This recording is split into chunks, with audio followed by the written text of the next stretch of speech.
ಅಜ್ಜವರು ನನಗೆ ಹೇಳಿಬಿಟ್ಟಿದ್ದಾರೆ ಇದನ್ನು. ನಾನು ಮಾಡೋದು ಇಷ್ಟೇ ಕೆಲಸ.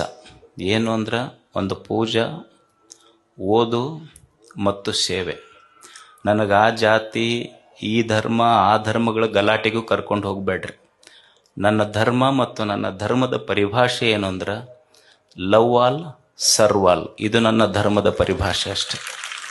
ಎಲ್ಲರನ್ನು ಪ್ರೀತಿಸು, ಎಲ್ಲರನ್ನು ಸೇವಾ ಮಾಡು. ಇದನ್ನು ಬಿಟ್ಟರೆ ಇದಕ್ಕೆ ಮಿಕ್ಕಿದ ಧರ್ಮದ ಪರಿಭಾಷೆಗಳನ್ನು ತಿಳಿದುಕೊಳ್ಳುವಷ್ಟು ಪಂಡಿತನೂ ನಾನಲ್ಲ.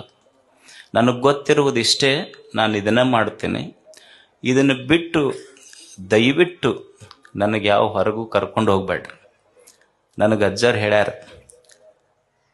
ನಾನು ಎಲ್ಲಿ ನನ್ನ ಶಿಕ್ಷಣ ಸಂಸ್ಥೆಗಳಲ್ಲಿರಲಿ, ಮಠದಲ್ಲಿರಲಿ, ಪತ್ರಿಕೆಯಲ್ಲಿರಲಿ, ನನ್ನ ಫೋಟೋ ಎಲ್ಲಿ ಹಾಕಿಲ್ಲ ನಾನು.